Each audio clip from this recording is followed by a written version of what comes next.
Hello, Internet, YouTube friends. I hope you're all doing well. And I think I'll comment again on this beer virus, which is decimating the human population worldwide. An agreement that has been reached in some inner circle to completely destabilize all the psyches, and especially the psyches that are still left functioning on the planet. Here you have a kind of a nice picture. A friend sent me this. It's an article, actually. I'm gonna run this, and it's an article about the beer virus, and I'll just let it go down slowly like this. You can follow it and stop it, pause and read. And what this person C.J. Hopkins is talking about is the Covidian cult. Yes, he has identified that the circumstances that we are going through is equivalent to what might be considered a cult, in the sense that people follow something irrationally. There has been plenty of research and facts done over the last year almost now that the numbers don't qualify this as a pandemic or verify, in fact, that something extraordinary is happening, the way the entire earth has to be shut down, closed down, removed from functioning, a normal functioning. And this person is considering the circumstances we're in to be part of a cult. And he's right, because the irrationality suggests that like people who are caught up in some kind of a dogma, the mind no longer functions the way it's possible to function. I mean, we have abilities, we have innate abilities to be what I find in myself. I strive in many ways to be a better person, to understand something within myself. And now here's the thing for me. More than being a fact finder, I'm much more interested in creating a context, the substance behind someone's action, or an understanding behind an action. For me, is much more interesting than just identifying the facts. Ma'am, just the facts. Sergeant Friday, who actually never said this. I don't know why it stuck with Sergeant Friday to present the facts, or just give me the facts. So you can go to different extraordinary, excellent channels that present you with the facts, but in my case, I'm very interested, I said this before, in creating a context. And what struck me about this particular article is what this person is basically saying is that the beer virus is fundamentally run by a bunch of Nazis. Okay, so he makes references to 1930s Germany, Hitler and his cronies and bunch that basically took over and proceeded to decimate the German population to such an extent that, well, it's, that 1,000-year empire lasted, what, maybe 12 years.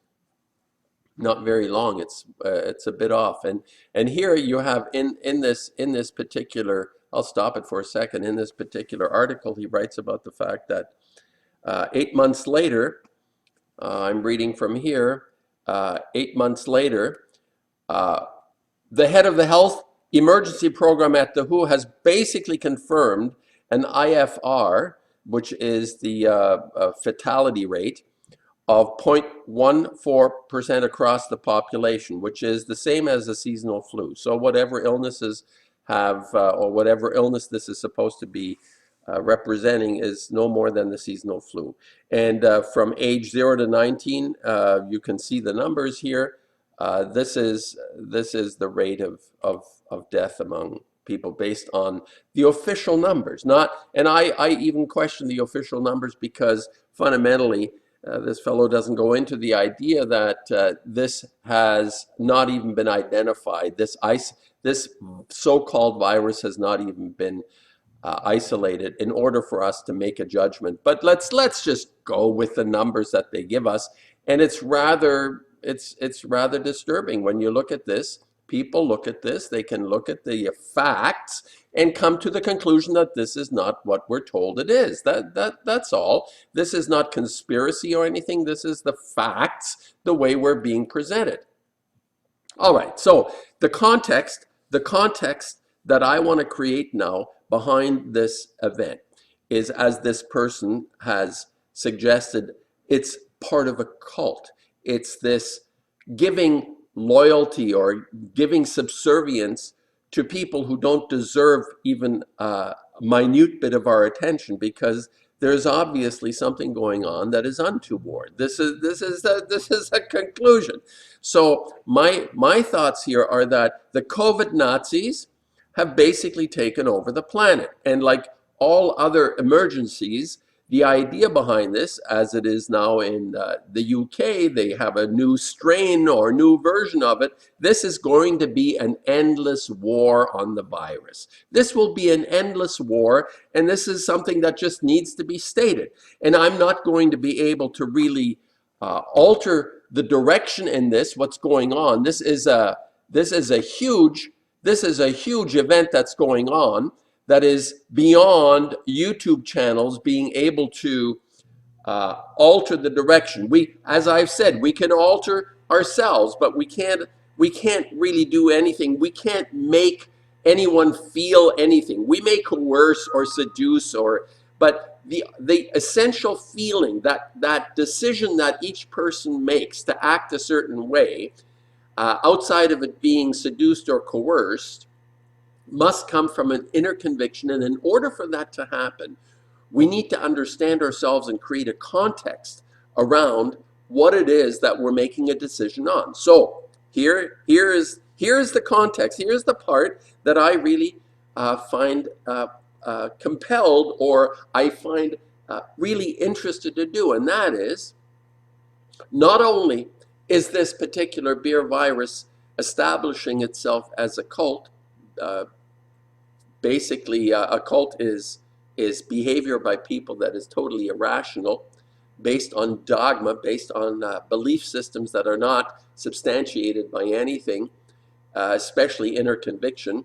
People just follow someone's direction and believe themselves to be wholesome within that action. Like in the theater, everybody's wearing the mask, the Mickey Mouse mask. What I have said quite often on my channel, that this particular author writing in here has also not understood that he himself is within a cult himself. He considers his clan of intellectuals to be part of an organization that is, loosely, let's call it civilization, that he actually attaches himself in a sort of, I understand what's going on, so I'm evolved. I have this great insight into the meaning of the universe, and I'm part of the civilized world. And I would say that civilization, this concept behind ourselves, our actions, is in fact a cult. It's totally irrational. What we consider to be civilized behavior, for the most part, are depravities practiced by degenerates. We call it progress quite often as well, technology and all the things, the advances we have made. Well, most of those advances, probably 9 out of 10 times, is used to create suffering in other people or other creatures. So how could this be part of what is considered to be civilization? Or let me say it this way, call it whatever you want, call it civilization, but in fact, it's a form,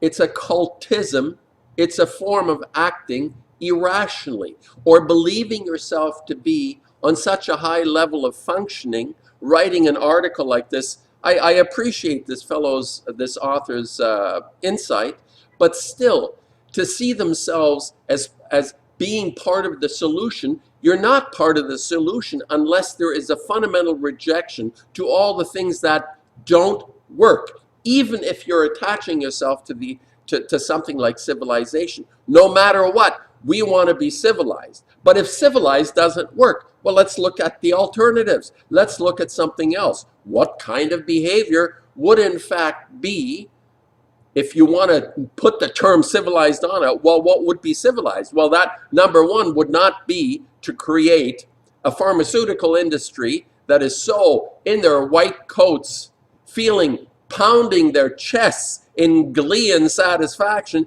that they've got the entire population, where are they here? The entire population here acting exactly the same way. Taking a vaccine, for example, is that everybody is lined up. Well, this is a great success story in civilization, that you're able to actually affect the same action among billions and billions of people. I say it's madness. So the context that I talk about, that I want to create, is that the COVID Nazis are out there and are being embraced by the population like there has never been an embrace beyond what would be the 9/11 event, which created within, I think, a few days, you had the Patriot Act all ready to go, 1,200 pages. Nobody read it, but it was passed. So these are events that happen that suggest to me there is something behind the action other than the facts that need to be understood. And it is basically to get us involved in something that we would never fundamentally agree with if we understood why it's going on. And the reason this is going on is not what appears to be on the surface. The world is not what it appears to be. The world, in fact, is anything other than what it appears to be at this time. And I think it's important to not just look at the facts and analyze our situation, because my suspicion, my conviction even, is that people all know. Every single masked person in this knows. Whether they want to admit it or not, they all know. This is what I'm saying.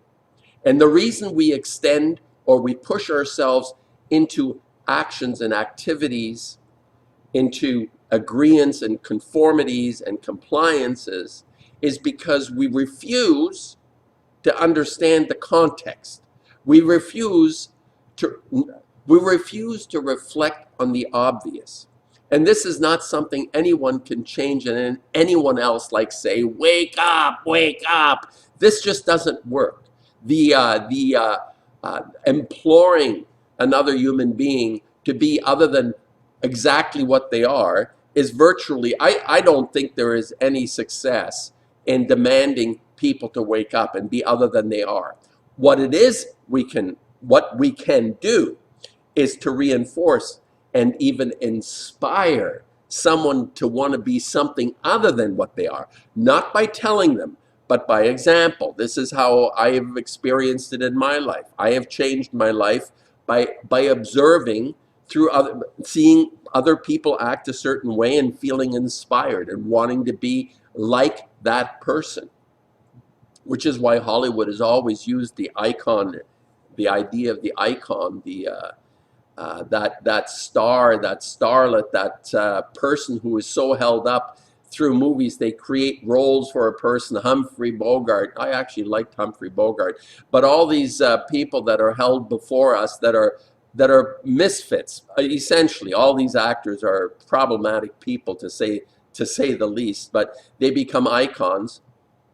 I suppose if you're inspired by George Clooney in a film and it changes your life for the better, okay, fine. But I think they've abused and used this kind of weakness in people, needing to be inspired, and just putting in front of us totally uninspiring individuals. I mean, I look across the movie industry just as an example, and totally uninspiring for the most part. And now in my case as a painter, artists out there are totally uninspiring from where I'm standing. How compliant this bunch is now, how they're regurgitating the company line and the work that they produce. And they're always, it's like I find myself getting criticized for having some kind of a conviction in my work. In other words, if I take a stand on something, if I were to make paintings based on the catastrophe at Fukushima, for example, it is looked down on But then if your art has to do with Black Lives Matter, it's exalted in the museums.